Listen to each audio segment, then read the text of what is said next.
We ready to go?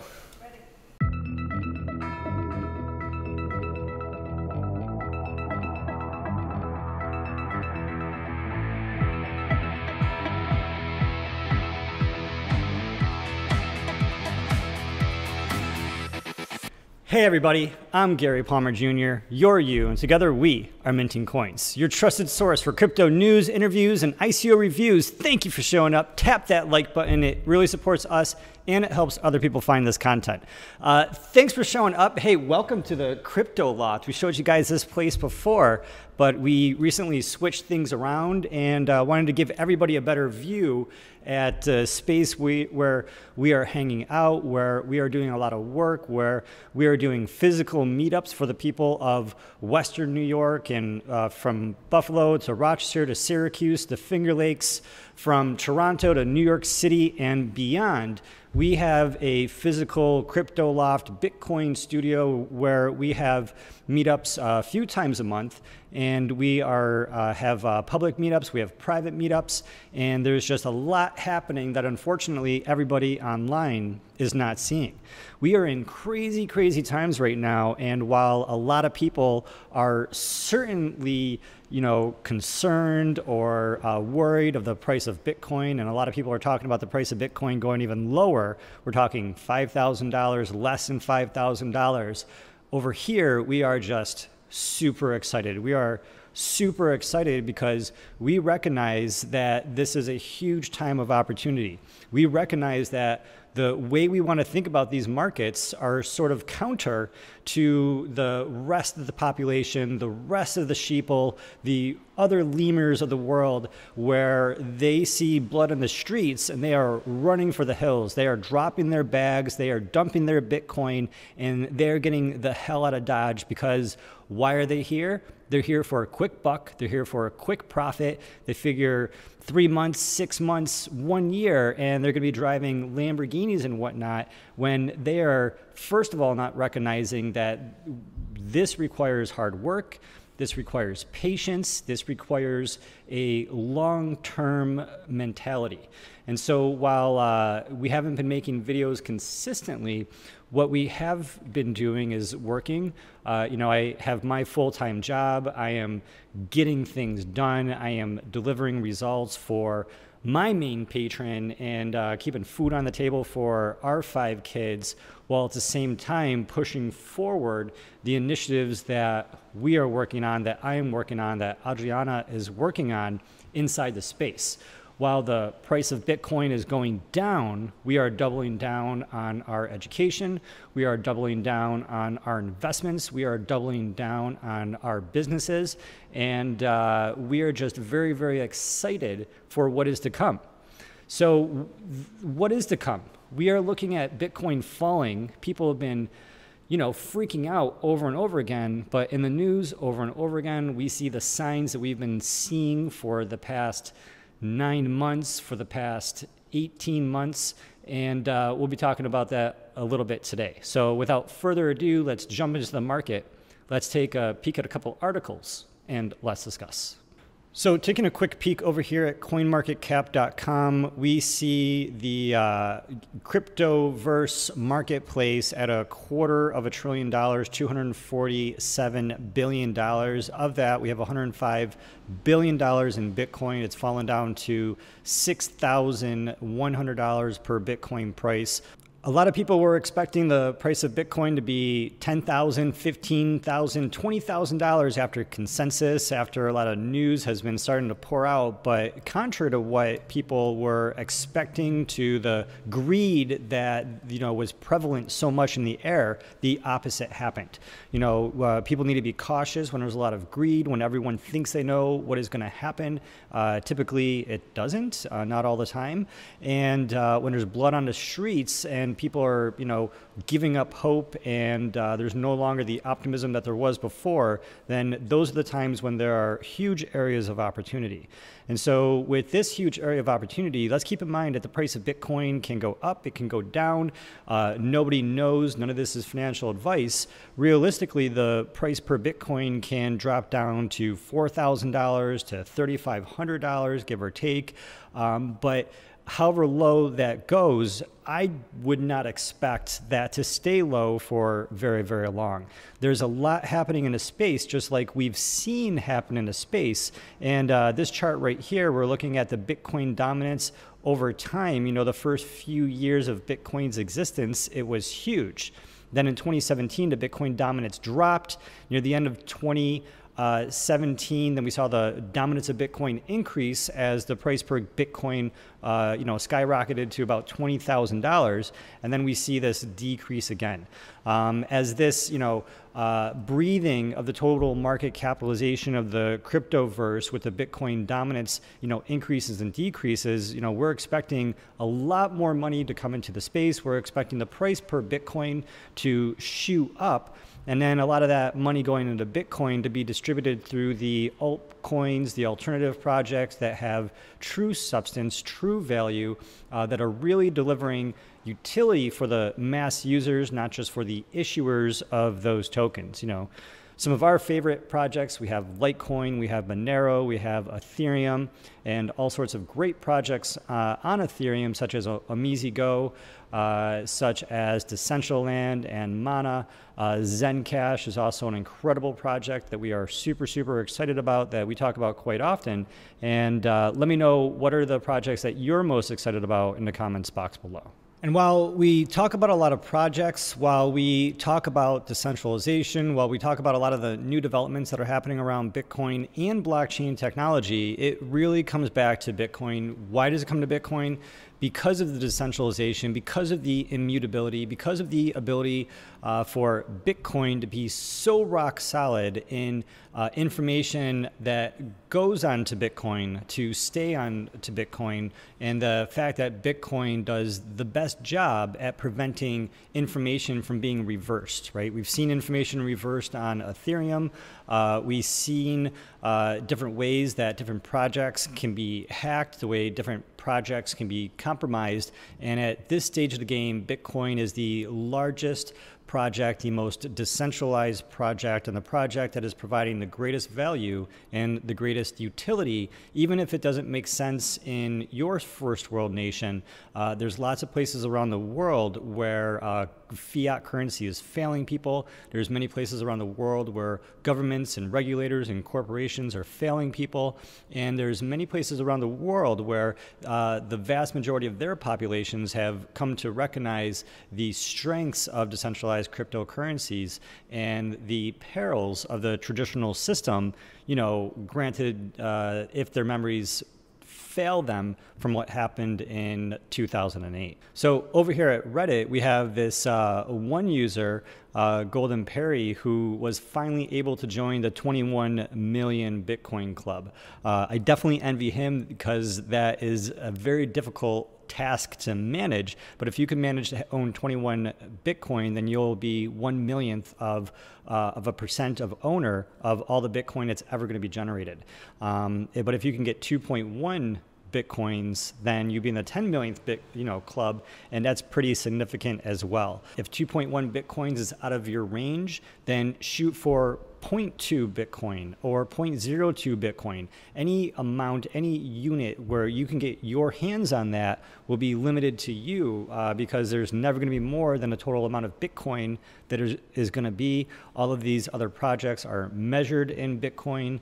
And while a lot of people may wax and wane with their preferences toward a lot of different projects, including Bitcoin BTC, we time and time again see people recognizing the strengths, and if they aren't recognizing those strengths, we see Bitcoin put the hammer down and over again show people that Bitcoin has a lot more power than people give it credit for. There's also this poster over at reddit.com that we saw, get Bitcoin or die trying. I think that helps underscore the point that we're trying to make a second ago. And while everyone is trying to get Bitcoin, and they're going through different business models, different methods, different strategies for trying to get their hands on more and more of the good old-fashioned BTC, we see corporations that want to get in the game, they want to dive in, they aren't exactly sure how to do it. There's only so much information that we're hearing about publicly, but I can tell you behind the scenes, there is a lot happening. There's a lot going on. Every single company out there, technology company, financial services company, major industry wants to get involved, not just in the blockchain technology, and they may not say that they want to get involved in Bitcoin because it's counter to what the governments want and what the fiat currency wants, but they do want the Bitcoin. They do want to diversify into cryptocurrencies, and more so than diversifying, they want business models to be able to obtain, to be able to own, to be able to get their own hands on Bitcoin, similar to how Cheap Air accepts Bitcoin for tickets, similar to how Expedia accepts Bitcoin, how Overstock accepts Bitcoin. And it's probably only a matter of time before we see organizations like Amazon accept Litecoin payments or Ethereum payments, or even Facebook perhaps, accept payments, accept crypto donations. And it's very possible that Facebook could actually become an exchange, purchase an exchange. They already have the KYC built into the platform, and they can instantly, rival an organization like Coinbase or Poloniex with the massive user base that Facebook already has. So what's interesting in the space right now is, you may have already heard, Facebook has backpedaled on their cryptocurrency ad ban, and they are now going to start accepting cryptocurrency ads again. Real quick, the caveats of what they're saying in their policy is that starting June 26th, they're updating their policy to allow ads that promote cryptocurrency and related content, but only from pre-approved advertisers. In addition, they're going to continue to prohibit ads that promote binary options and ICOs, initial coin offerings. But it's really interesting to see Facebook do an about face for them to start allowing these cryptocurrency ads, maybe because they don't want to look foolish when they get into the cryptocurrency game themselves, right? So this is a preemptive move in order for them to make headway deeper into the space now that they have been able to gain a little bit of a competitive advantage by preventing a lot of the competition from, using effective Facebook advertising. With that, I also wonder, what is Google going to do about their ad ban, their cryptocurrency ad ban? What is Twitter going to do about their cryptocurrency ad ban? And how long is it going to be until we see these major social media giants start to get involved? We don't think it's going to be too long. And if you are paying attention to what's happening, we hear over and over again, there's a Bitcoin ETF in the works. We have the Winklevoss twins working on a Bitcoin ETF. We have other people, organizations, major organizations with major money working on a Bitcoin ETF.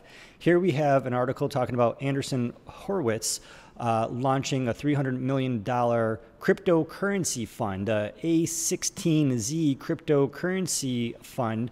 And so this Silicon Valley venture capital firm is going to be focusing on non-speculative use cases of blockchain technology. And what do they want to do? What is this VC firm seeking to do? What are their goals? What are their objectives? Well, they want to, service providers powered by cryptocurrency protocols to be used by hundreds of millions of people, eventually billions of people to be using these cryptocurrency protocols. And crypto tokens are the native asset class of digital networks, but the underlying practical use cases are driven by their value.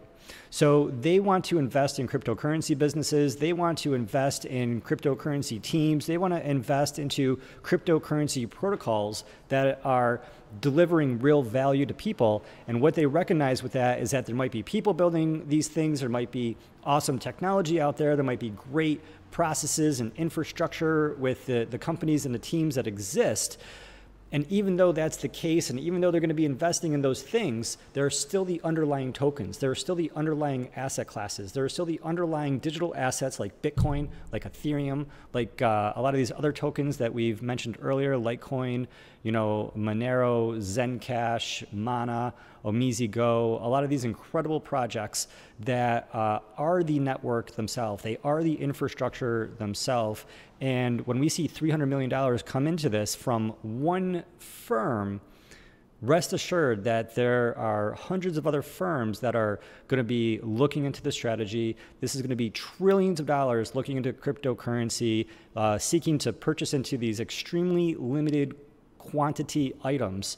And geez, when that happens, I mean, the price of Bitcoin could go from $6,000 to $35,000 and beyond, you know, before it crashes again, you know, at whatever. It goes to $50,000, it crashes at 15. Who knows, right? We've already seen it drop 70, 75% since January, which is super crazy. It's going to happen over and over and over again. And that's why we are so excited, because we have seen the patterns. We understand the signs. We are preparing to just be part of this industry, be a part of what's happening. You know, we still have our day jobs. We're still keeping food on the table. We're still paying our bills. We didn't quit our jobs in, you know, the fall of last year and just think that we were crypto rich. We know that, you know, it really takes hard work. It really takes a lot of patience. And even though we want to do more, we are so excited that you're here and you can be part of this journey as we continue to deliver as much free content as possible moving forward. So again, I want to thank you for showing up.